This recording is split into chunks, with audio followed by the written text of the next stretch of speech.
Shalom guys. Perkenalkan kami dari kelompok 4. Saya Albert Nenggolan. Saya Valeri. Saya Ferdinand Siregar. Saya Devianti. Saya Redison Huta Barat. Di sini kami ingin mempresentasikan hasil tugas kelompok kami dengan mata kuliah sosiologi yang bertemakan moderasi beragama, pendidikan agama Kristen. Selamat menyaksikan. Baik, di sini saya akan menjelaskan mengenai pengertian moderasi beragama dalam pendidikan agama Kristen. Moderasi beragama adalah dalam konteks pendidikan agama Kristen adalah suatu sikap dan pendekatan yang mengedepankan keseimbangan, toleransi, dan penghargaan terhadap keberagaman dalam kehidupan beragama, sambil tetap berpegang teguh dalam ajaran inti iman Kristen. Moderasi beragama juga bukanlah kompromi terhadap iman, tetapi melainkan cara hidup yang mencerminkan kasih, keadilan, dan damai sejahtera sebagaimana diajarkan oleh Tuhan Yesus Kristus. Yang pertama itu ada dasar teologis. Dalam iman Kristen itu, moderasi beragama berakar pada ajaran kasih yang diajarkan oleh Yesus, yaitu ada beberapa ayat yang ingin saya sampaikan. Yang pertama itu adalah dalam Matius 22 ayat 39. Kasihilah sesamamu manusia seperti dirimu sendiri. Pentingnya moderasi beragama dalam pendidikan agama Kristen yaitu yang pertama, mewujudkan sikap toleransi dan harmoni sosial, di mana moderasi beragama menuntut umat Kristen untuk hidup adil, seimbang, dan toleran terhadap perbedaan agama dan keyakinan orang lain. Pendidikan agama Kristen yang berbasis moderasi beragama membantu membentuk sikap murid yang tidak merasa paling benar dan beragama, sehingga dapat hidup rukun dan damai di tengah keberagaman bangsa Indonesia. Lalu sikap ini juga menolak sikap rendah atau mengolok-olok agama lain dan menghindari ekspresi keyakinan yang berlebihan yang dapat memicu konflik. Oke, baik, yang kedua yaitu mencegah radikalisme dan ekstremisme dengan menekankan nilai-nilai moderasi sejak dini melalui pendidikan agama Kristen. Siswa diajarkan untuk memiliki keseimbangan antara kasih Tuhan dan sesama manusia, serta menghargai perbedaan. Hal ini pula yang menjadi strategi penting dalam memberantas radikalisme dan ekstremisme berbasis agama yang dapat mengancam kerukunan sosial. Kemudian yang ketiga, membangun karakter Kristiani yang inklusif dan damai. Pendidikan agama Kristen berfokus pada teladan Yesus Kristus yang mengajarkan kasih, toleransi, dan kedamaian. Melalui pendekatan pedagogis yang inklusif dan diagonis, guru agama Kristen membangun sikap moderat dan saling menghormati di kalangan siswa sehingga mereka dapat hidup dalam harmoni. Selanjutnya saya akan membahas tentang prinsip-prinsip moderasi beragama dalam pendidikan agama Kristen. Nah, prinsip-prinsip moderasi beragama itu yang saya tahu ada 4. Yang pertama itu menghargai perbedaan, yang dimana dalam iman Kristen diajarkan untuk mengasihi sesama tanpa memandang agama, suku, atau latar belakang.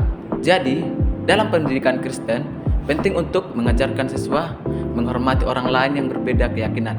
Yang kedua itu memaksakan keyakinan. Yesus mengajarkan kasih bukan paksaan. Dalam pendidikan agama Kristen, siswa diajak untuk hidup dalam iman, tetapi juga tidak memaksakan kepercayaannya kepada orang lain. Yang ketiga itu menjaga kerukunan. Pendidikan Kristen harus mendorong siswa menjadi pembawa damai yang terdapat di dalam kitab Matius 5 ayat 9, yang artinya siswa diajarkan untuk membangun persahabatan dan hidup rukun dengan semua orang, termasuk yang berbeda agama. Dan yang keempat atau yang terakhir di sini akan saya membahas, yaitu tentang bersikap adil dan bijak. Dalam iman Kristen, Tuhan adalah adil. Maka dalam pembelajaran penting juga untuk mengajarkan keadilan dan kebijaksanaan dalam melihat perbedaan dan menyelesaikan masalah secara damai. Sekian dari presentasi saya, terima kasih. Di sini ada tantangan dalam mengimplementasikan moderasi beragama, yang dimana yang pertama itu kurangnya pemahaman keagamaan yang mendalam, yang dimana itu minimnya literasi keagamaan yang membuat sebagian orang itu mudah dipengaruhi oleh paham radikal dan intoleran. Yang kedua itu pengaruh media sosial, yang dimana maraknya hoak, ujaran kebencian, dan propaganda toleransi di media sosial semakin memperbesar jurang antar umat beragama. Di sini juga ada peluang dalam mengimplementasikan moderasi beragama, yang dimana itu ada pemanfaatan teknologi dan media digital, yang dimana media sosial dan platform digital dapat digunakan untuk menyebabkan pesan-pesan toleransi, kasih, dan moderasi. Yang kedua itu meningkatkan kesadaran lintas iman, yang dimana banyak komunitas dan generasi muda yang mulai menyadari bahwa pentingnya hidup rukun dan bekerja sama antar agama.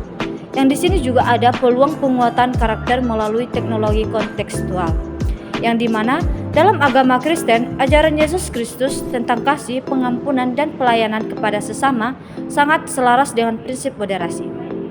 Shalom, baiklah di sini saya akan menjelaskan tentang strategi implementasi metode moderasi beragama dalam pendidikan agama Kristen.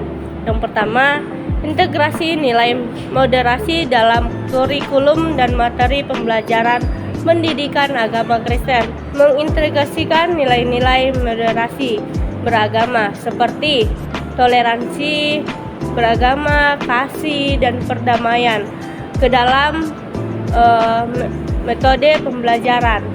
Kurikulum merdeka misalnya memberikan fasilitas bagi guru untuk mengembangkan pendidikan kontekstual yang menanamkan sikap menghargai perbedaan dan hidup rukun dengan umat beragama lain. Nilai moderasi ini juga diintegrasikan dalam dokumen kurikulum dan berbagai mata pelajaran terkait. Yang kedua, pembelajaran berbasis dialog antara beragama. Nah, pembelajaran dilakukan dengan pendekatan dialog antara beragama yang mendorong siswa untuk memahami dan menghargai keyakinan seorang secara aktif. Selain itu, pendidikan berbasis pengalaman seperti diskusi lintas agama, proyek kolaborasi, kegiatan sosial pasif membangun karakter moderatif dan toleransi. Ini membentuk siswa menghindari sikap kreatif dan eksperimental, seperti membentuk sikap inklusif dengan menghargai perbedaan.